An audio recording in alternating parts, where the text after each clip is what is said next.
ابھی تک نے علم کے پہلے کتنی رکھتے ہیں اور بعد میں کتنی رکھتے ہیں. فجر کی سنتیں کب پڑھنی چاہیے؟ سنو فجر کی سنتوں کے بارے میں. میرے رسول کریم سید عالم صلی اللہ تعالی علیہ وسلم سے ایک صحابی نے پوچھا تھا، حضور میری فجر کی سنتیں رہ گئیں یا رہ جاتی ہیں تو حکم کیا ہے؟ کیا انداز ہے حضور کا. بخاری مسلم کے لفظ سنو.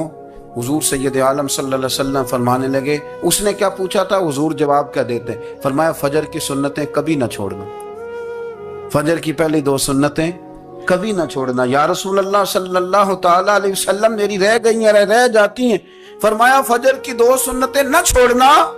فرمایا فجر کی پہلی 2 سنتیں مجھے دنیا اور دنیا کے اندر جو کچھ ہے وہ سب سے زیادہ پیاری ہے. فجر کی 2 سنتیں دنیا اور دنیا میں جو کچھ ہیں مجھے وہ سب سے زیادہ پیاری ہیں. اس لیے فجر کی سنتیں نہ چھوڑنا. اپنا ذوق، اپنی طبیعت، ہم نے نا ذوق غلط بنا لیا. اگر 20 بندے کہہ بھی دیں گے تو نے بڑی شاندار تلاوت کیا تو کیا اس سے بنے گا؟ 100 بندہ کہہ بھی دے تیری کیا بات ہے، کیا بات ہے نعت خاں کی، کیا بات ہے علامہ صاحب کی، پیر صاحب کی، پیر مہر علی شاہ صاحب رحمت اللہ علیہ. آپ تشریف فرما تھے تو آپ کے ایک ہی بیٹے بابو جی جن کو کہا جاتا ہے، جس دن صاحبزادے پیدا ہوئے تو خادم نہ وہاں سے نکلا. ان لوگوں کے شوق اور طرح کے تھے نا، تو ان کی توجہ بھی اپنے شوق کی طرف رہتی. تو خادم نکلا اندر سے، پیر صاحب مبارک ہو، پیر صاحب مبارک ہو، پیر صاحب مبارک ہو، پیر صاحب مبارک ہو. شور کر رہے ہیں تو پیر صاحب کو وجد ہو گیا. اللہ اکبر، اللہ اکبر، اللہ. کیا ہوا؟ کس بات کی مبارک دے رہے ہو؟ اس کی حضور اللہ نے بیٹا دی ہے. تو آپ فرمانے لگے اچھا حضور آپ کیا ہوا؟ آپ تو پریشان ہو گئے. فرمانے لگے جب تو نے 3 دفعہ کہا نا مہر علی کو مبارک ہو تو میں سمجھا تھا شاید تجھے کسی نے بتا دیا ہے کہ مہر علی سے اللہ راضی ہوگی. میں سمجھا تھا کہ شاید تو یہ خبر لے کے آیا ہے کہ کسی نے بتایا ہے کہ مجھے آج خبر ملی ہے کہ مہر علی سے رب اچھا پتر ہوا ہے. الحمدللہ، اللہ کا شکر ہے. پر میرے لیے مبارک کا دن وہ ہوگا جب میرا رب کہے گا کہ میں مہر علی سے راضی ہوں. میرے محبوب کہیں گے کہ میں مہر علی سے. آپ بات کو سمجھیں. شوق ہی کسی اور طرف تھا، دل ہی کہیں اور لگا ہوا تھا، طبیعت ہی کہیں اور مائل تھی. کوئی وظیفہ پوچھتے تھے تو پڑھتے تھے وہ لوگ، کچھ اللہ اللہ انہیں بتائی جاتی تھی تو کرنے کا ذوق رکھتے تھے. طبیعت تھی، قائل تھے. حضرت ربیع کہتے ہیں میں بڑی دور سے سفر کر کے گیا حضرت اویس کرنی سے ملنے، بڑی دور سے. اور جب میں پہنچا تو فجر کا وقت تھا. تو حضرت اویس کرنی کو میں نے پا لیا تو وہ نماز پڑھ کے نا قرآن شریف لے کے بیٹھ گئے. فرماتے ہیں اشراق چاشت کا وقت ہوا تو نفلوں کی نیت باندھ لی. محدث ابن الجوزی نے لکھا ہے، فرماتے ہیں پھر جب زوال کا وقت ہوا تو مسجد میں جھاڑو دینے لگ گئے. زور کی نماز پڑھ کے تو عصر کی تیاری تک وہ مسجد میں بیٹھے رہے. اور میرے نبی پاک علیہ السلام نے فرمایا جو نماز کے انتظار میں بیٹھا ہو وہ نماز ہی میں ہے، وہ نماز ہی میں ہے. فرمایا میری دنیا، میری امت کی جو رہبانیت ہے نا وہ اتنی ہے کہ نماز کا انتظار کرے. اذان کے بعد نماز کا یہ راہب ہے، یہ اس وقت چھوڑ کے بیٹھے ہیں سارا کچھ. فرماتے ہیں عصر تک انہوں نے اللہ اللہ کی، پھر مغرب تک کی. عشاء کی نماز ہوئی تو نماز پڑھی تو وہ تھک گئے. اب مجھے وہ فارغ ہوں، مصلی چھوڑے تو میں ملاقات کروں نا. کہ آپ حیران نہ ہو کہ اتنی دیر بندہ کیسے اللہ اللہ کر. ہم نے کی نہیں نا اس لیے ہم پریشان ہیں. جو عادی ہوتے ہیں وہ کر بھی لیتے ہیں. وہ یہ کام، میری بات کی سمجھ آ رہی ہے؟ جب جاتے ہو کسی دفتر میں تو 8 گھنٹے کھڑے رہ لیتے ہو نا، مجبوری ہوتی ہے تو کھڑے رہا جا سکتا ہے. پاسپورٹ کے دفتر بولیے، امیگریشن کی لائنوں میں، اور میں نے تو ایمبیسیوں میں بندے 12 گھنٹے پہلے جا کے کھڑے دیکھے. رہ لیتے ہیں کھڑے. تو اگر ان کاموں کے لیے رہا جاتا ہے تو اللہ رسول کے لیے بھی کھڑے رہا جا سکتا ہے. تو فرمانے لگے کہ جب عشاء کی نماز کے بعد آخر انسان تھے، تھک گئے، نیند کا غلبہ ہوا تو تھوڑی ایسے آنکھ بند ہوئی تو کھلی تو رونے لگے. حضرت ویسے کرنی رو کے کہنے لگے مالک مجھے غافل تو نہ کر، ابھی میں نے کیا بھی کچھ نہیں، دن ختم ہو گیا، کوئی نفل نہیں، کوئی اللہ اللہ نہیں، اللہ مجھے غافل نہ کر، میری مدد فرما. فرماتے ہیں جب وہ روئے تو میرے ساتھ جو شخص تھا میں نے کہا اٹھو چلیں. کہنے لگا حضور ملنا نہیں. فرمایا جو میں لینے آیا تھا وہ مجھے مل گیا ہے، جو میں ان سے سیکھنے آیا تھا وہ مجھے نصیب ہو گیا، اب اور میں نے کیا لینا، ختم ہو گئی بات، اٹھو چلیں. اللہ کے بندوں نے حضرت ربیہ بن کعب اسلمی رضی اللہ تعالیٰ عنہ فرماتے ہیں کہتے ہیں جب بنو قریظہ اور بنو نذیر یہودیوں کے ساتھ حضور علیہ السلام نے جنگ کا اعلان فرمایا تو وہ دشمن ہو گئے. ہمیں خطرہ تھا کہ وہ رات کو کہیں محبوب کو تکلیف نہ دیں، تو کچھ لوگ نا تلواریں لے کے نبی پاک کے دروازے پہ پہرے داری کرتے تھے. گن مین رکھنا حرام نہیں، اگر کسی کو واقعی خطرہ ہو تو اس کے لیے سنت بھی ہے. حضرت علی المرتضیٰ تلوار لے کے حضور کے گھر کا پہرا دیتے تھے. حضرت ربیعہ بن کعب اسلمی رضی اللہ تعالیٰ عنہ فرماتے ہیں کہ رات میری ڈیوٹی تھی کہ میں حضور کے گھر کا پہرا دوں گا، تو فرماتے ہیں میں باہر سن رہا تھا، ساری رات ہی میرے نبی پاک نے اللہ کی تسبیح پڑھی. ساری رات، کبھی تسبیح، کبھی تحلیل، کبھی تحمید، کبھی تکبیر، ساری رات. فرماتے ہیں ساری رات حضور پڑھتے رہے اور ساری رات ہی میں سنتا رہا. مجھے اونگ آ گئی، میری آنکھ لگ گئی، حضور ابھی پڑھ رہے تھے، میں تھک کے سو گیا. اور فرماتے ہیں جب میری آنکھ دوبارہ سے کھلی تو میرے کانوں میں پھر کوئی چیز گونجی، تو میں نے کان لگایا تو میرے حبیب ابھی بھی اللہ کو یاد کر رہے. ساری رات حضور رب کی عبادت کرتے. اسی لیے تو کہا یا ایھا المزمل قم اللیل الا قلیلا، حبیب ساری رات تو نہ جاگا کر، تھوڑا آرام بھی کر لیا کر. میرے بھائی اپنا مصلی، اپنی عبادات، اپنے وظائف، اللہ اللہ جو آپ نے کسی سے سیکھی ہے اس کو کبھی کمزور نہ ہونے دیں. شجرہ شریف جو کسی بزرگ سے آپ لے لیتے ہیں تو کیا رسم ہے کوئی؟ اس پہ کچھ لکھا ہوتا ہے، وہ پڑھنے کے لیے دیا جاتا ہے. اس پہ لکھا ہوتا ہے کہ یہ اللہ اللہ آپ نے کرنی ہے. انسان پر اگر کوئی شخص نیکی کر دیتا ہے، احسان کر دیتا ہے، تو انسان اس کے سامنے پھر گردن نہیں اٹھا سکتا.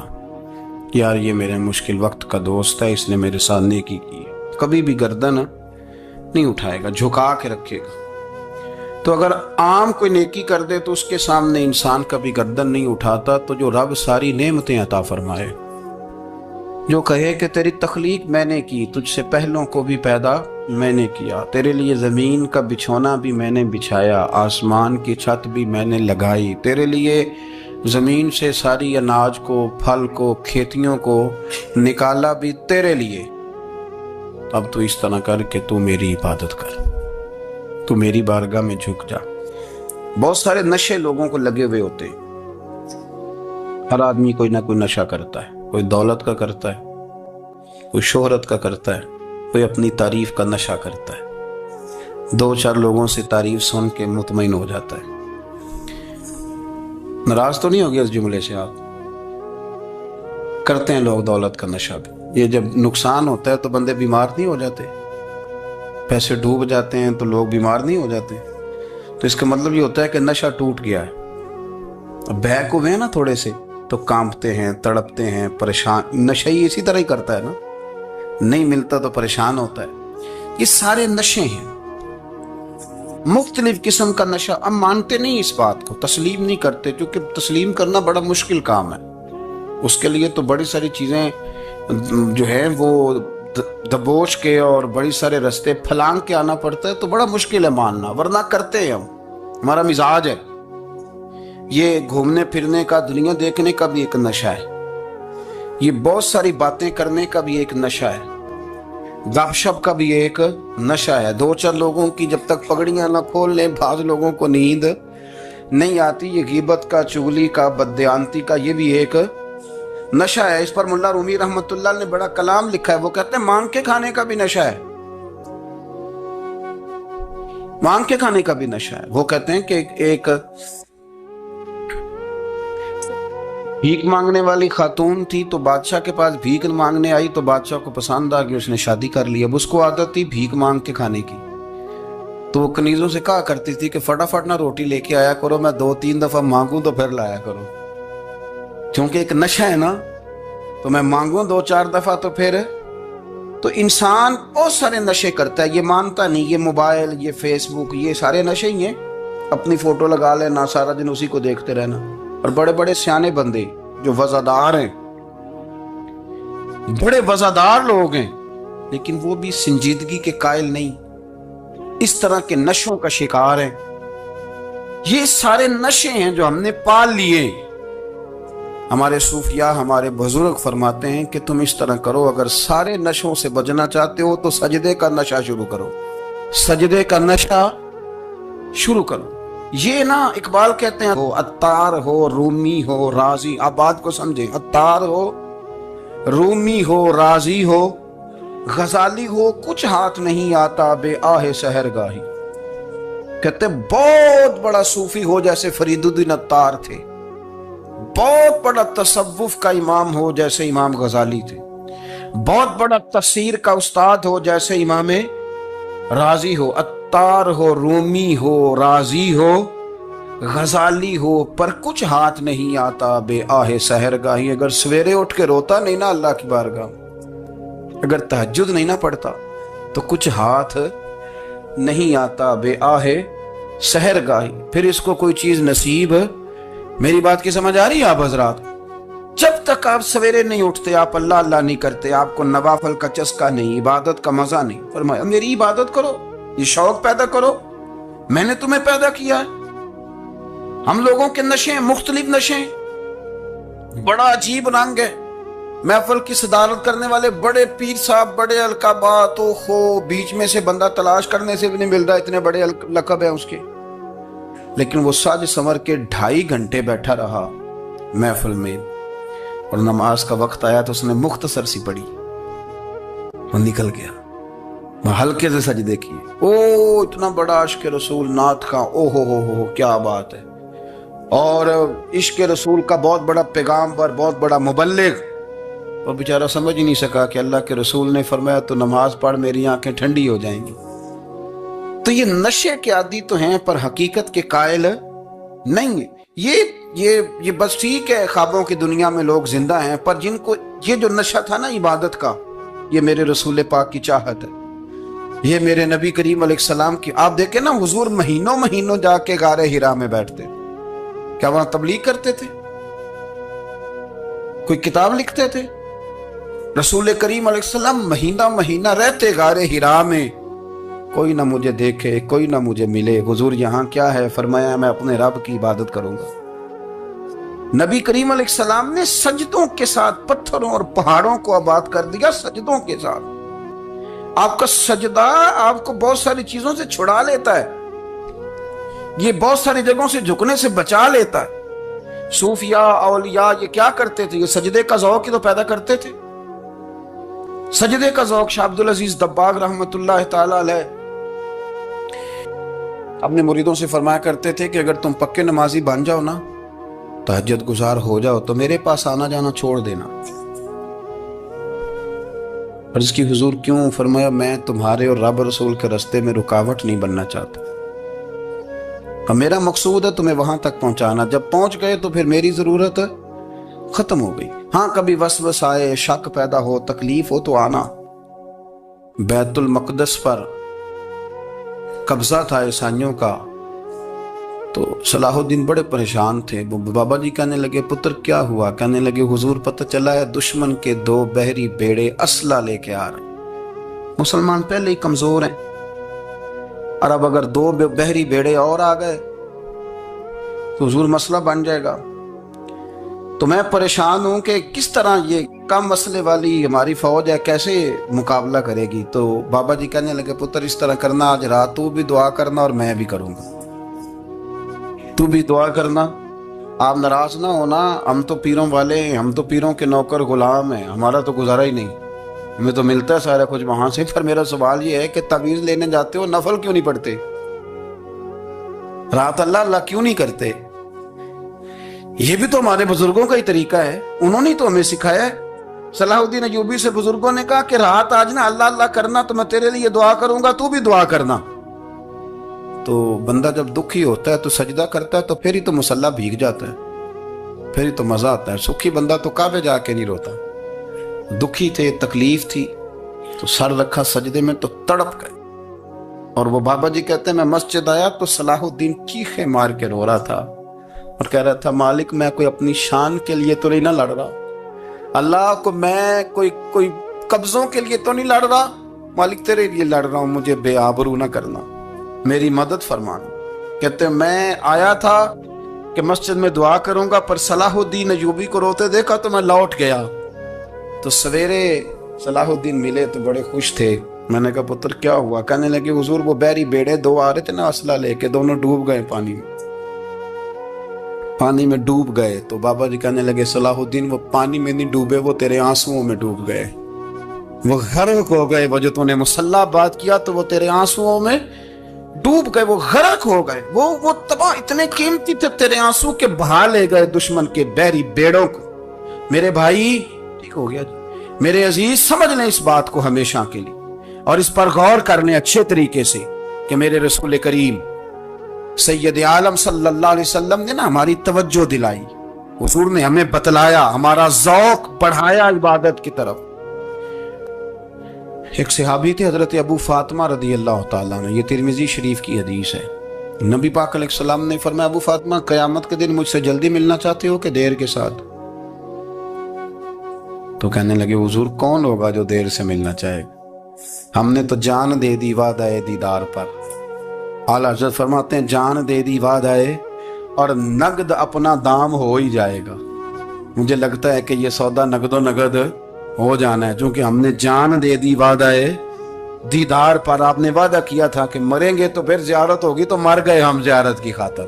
جان دے دی وعدہ دیدار پر تو نقد اپنا دام ہو ہی جائے گا۔ اے رضا ہر کام کا ایک وقت ہے، دل کو بھی آرام ہو ہی جائے گا۔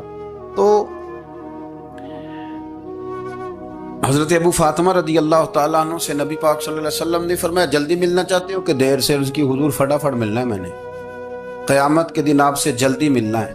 تو نبی پاک علیہ السلام نے فرمایا پھر اس طرح کرنا، دنیا میں رہ کے سجدے زیادہ کرنا، پھر سجدے زیادہ کرنا، قیامت میں ملاقات جلدی ہو جائے، قرب ملے گا تمہیں۔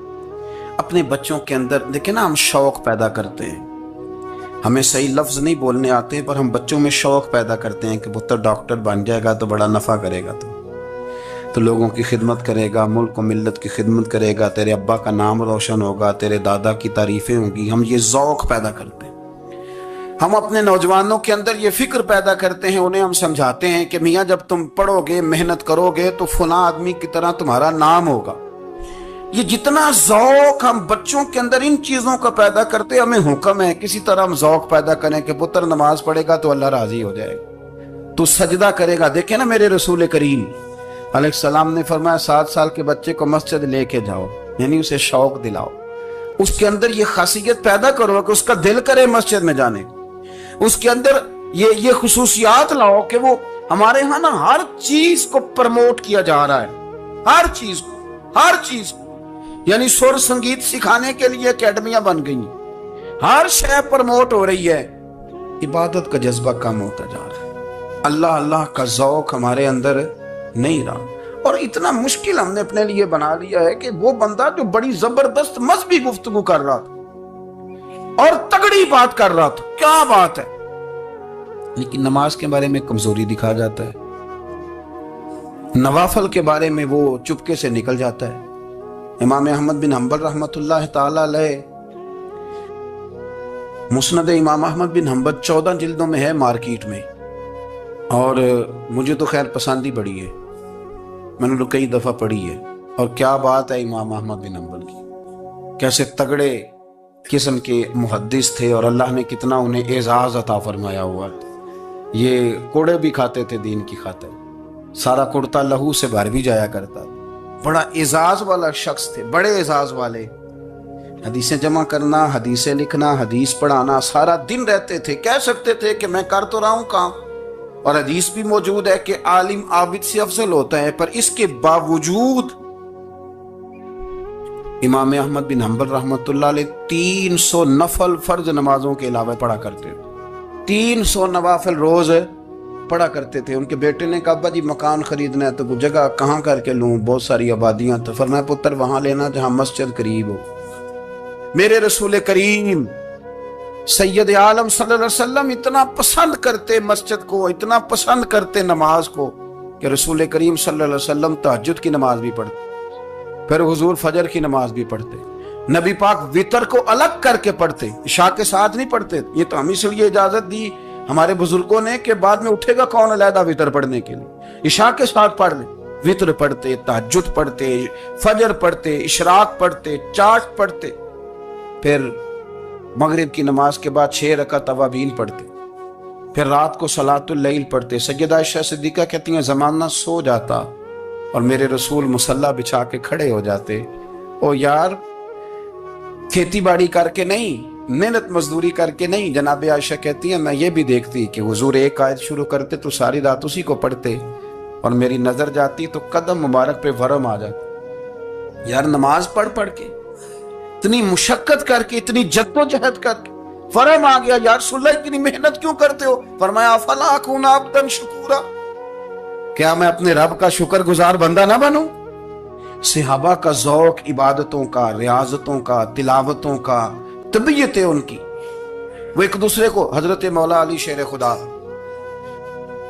کرم اللہ تعالی وجہ الکریم کے زمانے میں روم کے بادشاہ نے کہا یار یہ مسلمانوں کا پتہ تو کرو, یہ آخر کیوں اتنے زیادہ مجاہد ہیں. اس زمانے میں جاسوس بھیجنے کا مزاج تھا. اب تو جاسوس پکڑا جاتا ہے, اب تو جاسوسی کا شوق ویسے آج بھی ہے. عرض کروں تھوڑی سی بات اس عنوان سے. پتہ کیا ہمارا مسئلہ ہے؟ ہم جہاں جاتے ہیں نا وہاں تھوڑی خوشبو سونگنے کی کوشش کرتے ہیں. وہ کیا ہے تو یہ کیا ہے تو ادھر کیا ہے تو تھوڑا سا ادھر کیا ہے. میرے رسول پاک پڑھیے درود شریف, سارے پڑھیے ذرا زور سے, صلی اللہ تعالی.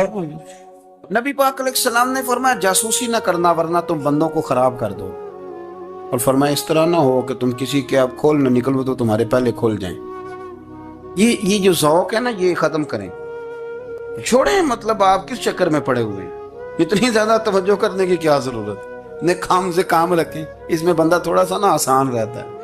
یہ جو بہت زیادہ ٹٹولنے والے لوگ ہوتے ہیں نا وہ بےچارے پھر عمر ٹٹولتے ہی گزار دیتے ہیں, اس لیے کہ مزاج ہی بہت پکا ہے.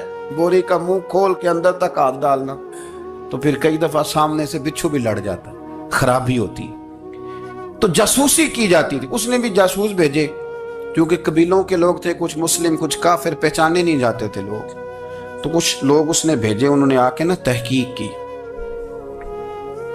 ریسرچ کری کہ آخر ماجرا کیا ہے. تو واپس جا کے انہوں نے رپورٹ دی نا روم کے بادشاہ کو. اس رپورٹ کا ایک جملہ بڑا شاندار ہے. وہ کہنے لگا بادشاہ ہمیں مسلمانوں کی کوئی سمجھ نہیں آئی, ہمیں کوئی سمجھ نہیں آئی. انہوں نے کہا کیوں نہیں سمجھ آئی؟ کہنے لگے یار عجیب بندے ہیں, جب رات مصلے پہ بیٹھتے ہیں تو یوں لگتا ہے ان کا دنیا سے رشتہ ہی کوئی نہیں, کوئی کسی کو نہیں جانتا. کوئی اپنے دکھ سنا کے رو رہا ہے, کوئی اپنی بات کر کے رو رہا ہے. لگتا ہے کہ ان کا کوئی رشتہ ہے ہی نہیں جب مصلے پہ بیٹھتے ہیں. اور فرمایا جب سویرے یہ جہاد کرنے نکلتے ہیں تو لگتا ہے ان سے زیادہ دلیر ہی کوئی نہیں.